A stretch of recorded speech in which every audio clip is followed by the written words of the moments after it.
to take you all back to May of 2013. So, May of 2013, I was at uh, the chapel of St. Timothy and St. Titus at Concordia Seminary in St. Louis, Missouri.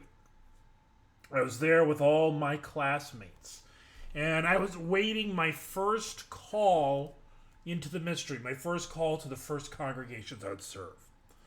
And I knew the congregation that was right for me. I knew that congregation would be in a town of at least 10,000 people. It would be a town where college ministries may be a possibility. It would definitely not be more than one congregation. I was very certain that I was even kind of of the mind that it wouldn't be in Iowa. All right? And so there I was, sitting there waiting for that call to be announced. They announced St. Peter Lutheran Church, Ocheyedan, St. John Lutheran Church, Ocheyedan, Zion Lutheran Church, Ocheyedan, and St. John Lutheran Church, May City. Well, it did not go as I thought it would go. It's kind of that little reminder that, if you ever want to make God laugh, just tell him your plans, right? Because the plans that God has for you very often are not the plans you have for yourself. And I realized that, because if you looked at it, Ocheyedan, obviously I have three churches, so obviously the no multi-point parish is not what happened. I ended up, and the town of Ocheyedan had less than 500 people, definitely no college anywhere in sight. And to kind of add things to so when I got the call, originally, I'll admit, I was like, oh, this was not what I was looking for. This is not what I wanted. I had my own little pity party. But very quickly, I began to think and ponder, what could God lead me to do? And by the way, here I am now 12 years later. I would not, I am very, very grateful that that's where I ended up. I am very grateful. It was a blessing. And it was very, very difficult to leave. So, again, God knows more than I do. This is why, as a pastor, when it comes to the whole call process, be humble. Be humble. Don't act like you know what's best for you. God knows what's best for you. Just trust. But anyways, one of the challenges I faced was trying to figure out, okay, I grew up in a town. I grew up in Ankeny, Iowa. A suburb of Des Moines. It's one of the fastest growing suburbs in the cities in the country. I think it's approaching 80,000 people in population right now. When we moved there in '90, it was not even 20,000 people. So, give you perspective, in 35 years, it's grown by basically 60 or 70,000 people. Or 50,000 people or something like that. So it's incredible growth. And so I'm going to a town which is shrinking. And so I'm like, I'm not familiar totally what to do with ministry. And I'm praying that God would give me direction. But there was something I remembered. And this is kind of where I'm getting to the point of this video. Something I remembered when I was in seminary is one of the... when I was in seminary, I took a class. It was called Pastoral Theology. And at least I think this is where I heard it. I might have heard it somewhere else, but I think this is where I heard it, was in this class. Was just talking about the importance of a pastor. Because so many of us they know that many of us are going to end up in small, rural communities, much like Ocheyedan. And so they tell us, be involved in your community. And the best place to do that is at the high school. Go to the football games, the basketball games, things like that. This is what I was told in seminary. And I remembered that. And so when I got to Ocheyedan, one of the first things I did, I'd only been there for a little over a month, is I attended a football game, Sibley Ocheen in high school. And I'm going to tell you, I was very nervous, very self conscious, because here I am. At that point, I was 30 years old. So here's a 30-year-old pushing 31, walking in, going to a high school football game. I'm like, what do people think I am doing? Well, I still remember one of our youth came up to me and joyfully, was kind of excited and happy that I was there. I'm like, whoa. And her friend, who was not a member, but it kind of got me at ease, and I got more at ease when I realized that in the school district it's very common for pastors to attend all these sporting events. I mean, I went as I got active with the ministerial association. I noticed very quickly that there was at every basketball game, football game, volleyball game, you were guaranteed to see two or three pastors. I was even told that the Presbyterian pastor one year got an award for Fan of the Year. I had a goal that eventually I kind of had a goal. I kind of wanted to win that. And so I went to so many events. But of course I ended up taking a call and that never happened. But the thing is, as I learned through that was the value of attending these events. And so when it came to Ocheyedan, it came to Ida Grove, which is where I'm a pastor now, St. Paul Lutheran Church, Ida Grove, Iowa. I continued this, but something I learned towards the end was the value of not just going to the sporting events. I did go to choir concerts, I went to the plays and stuff like that. But when I got here, one of the things I also learned the value is going to things like speech, and going to the speech events. And I did that towards the very end of my time in Ocheyedan. And I learned that even had value. And so the question comes like, what? And I'm telling you, pastors, as I'm recording this is kind of video for pastors, and it is a video somewhat to my youth, who I go and attend, and I cheer them on and everything. Sometimes people think that a pastor attends these games. I attend these games because I love sports. And don't get me wrong, I do. I enjoy sports. I love football. I love basketball. I like college basketball. I don't like the NBA anymore. I love baseball. I like sports. But that's not why I go. Because the two school districts that I've been a part of, or the three school districts, because I also went to a lot of stuff at Hartley, Melvin, Sanborn. Their high school, I went to a lot of games there as well. I'm going to tell you, I've seen some really bad football games.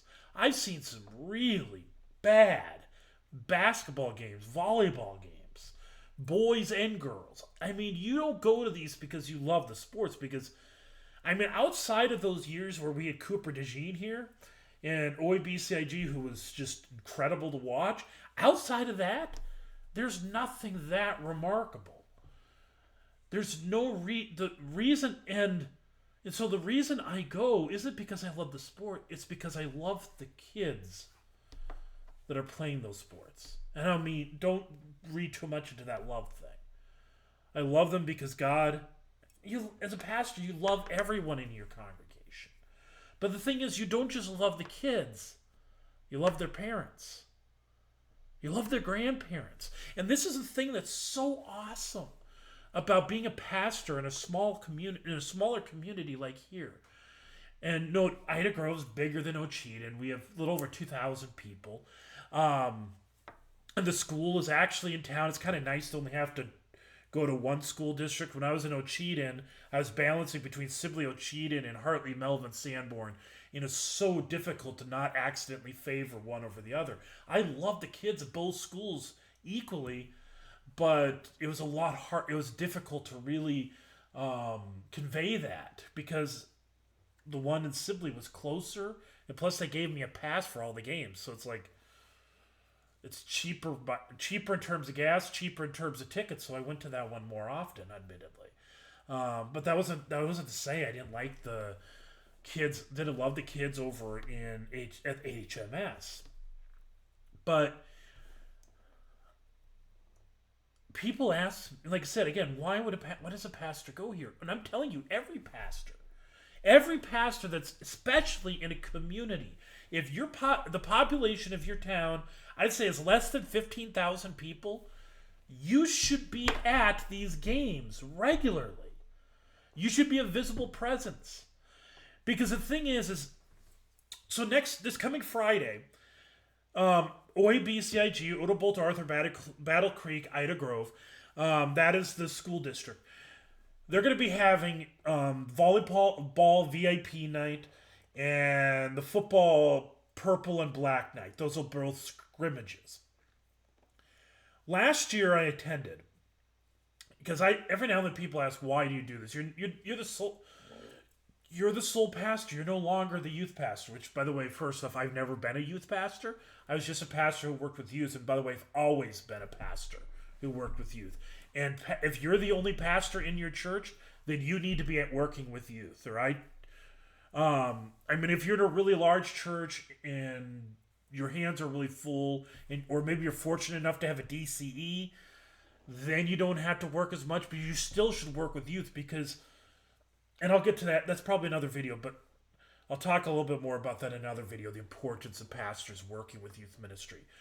But we go to these events because it's, like I said, I went there and I was counting how many members of our congregation were at the VIP volleyball night, to the volleyball scrimmage.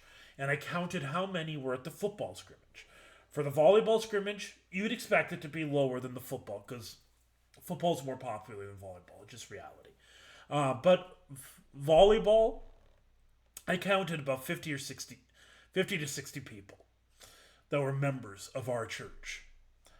The football game, I saw probably 70 to 80 members of our church.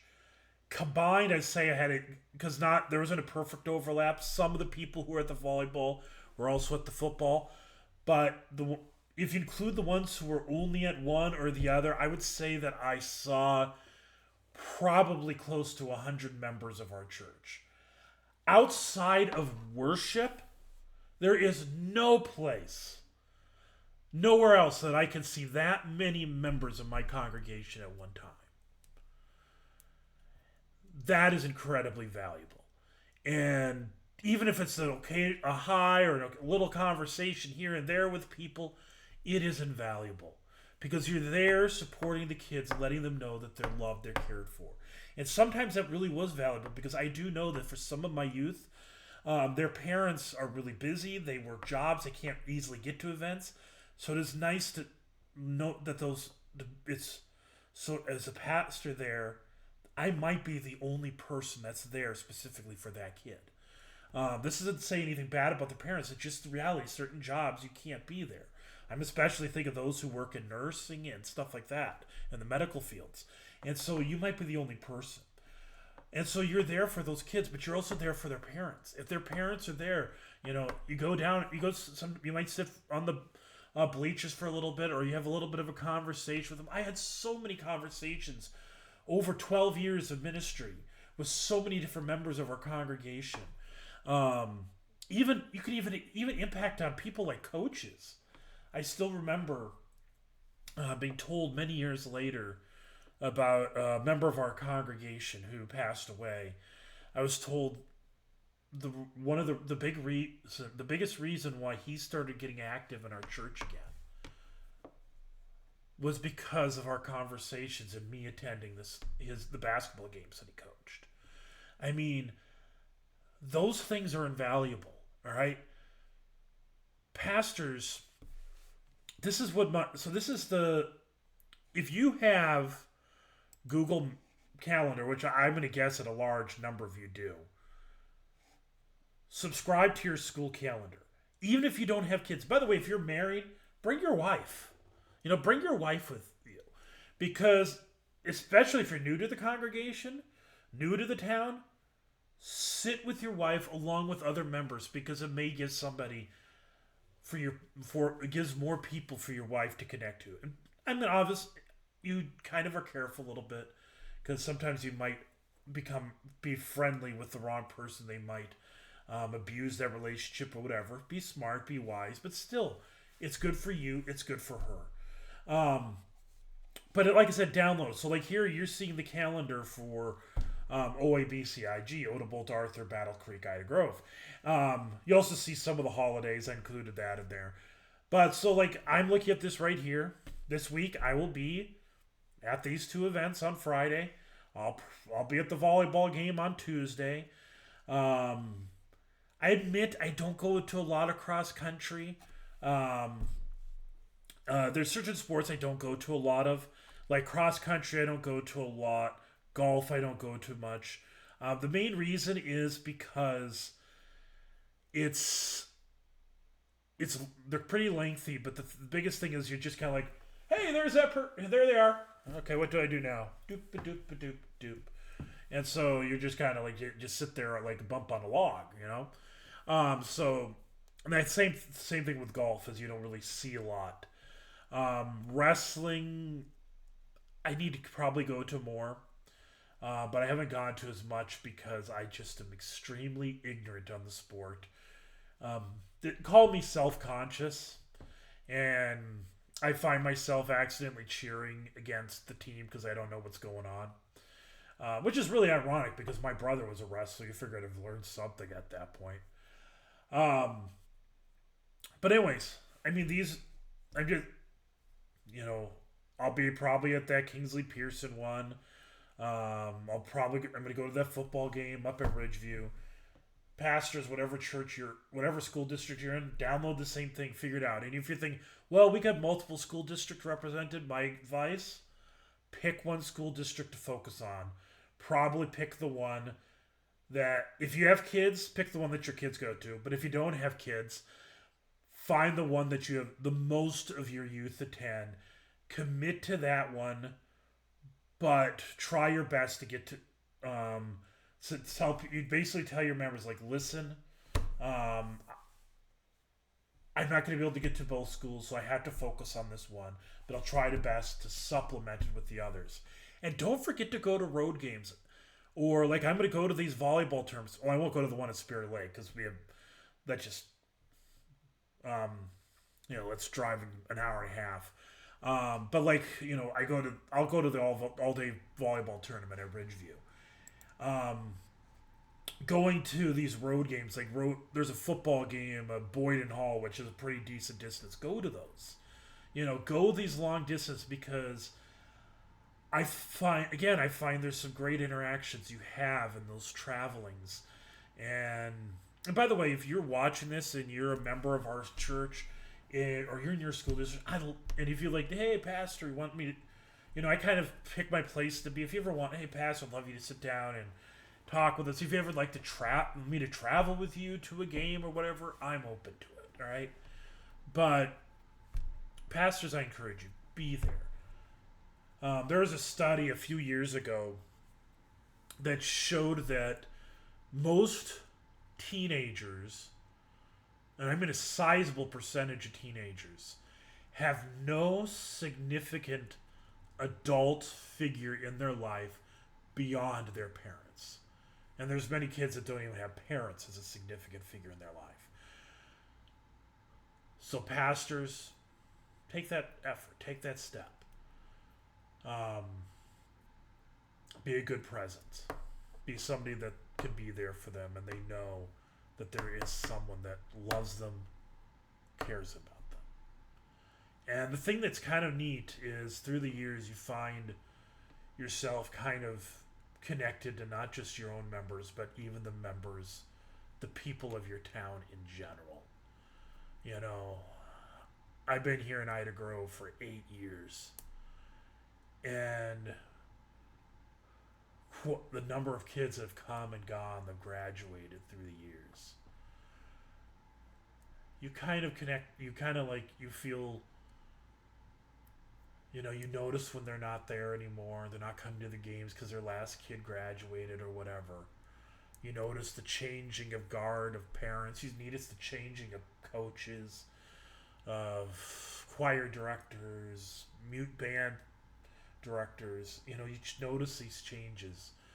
the kids that they may not be your youth, but you still have seen them play and perform for since they were in middle school, and you feel a little sad when they leave, and they may not have been my kids, but I still miss them, and there's something neat about that. So, blessings on this school year that is to come. Blessing to every kid, and blessing to pastors. In Jesus' name.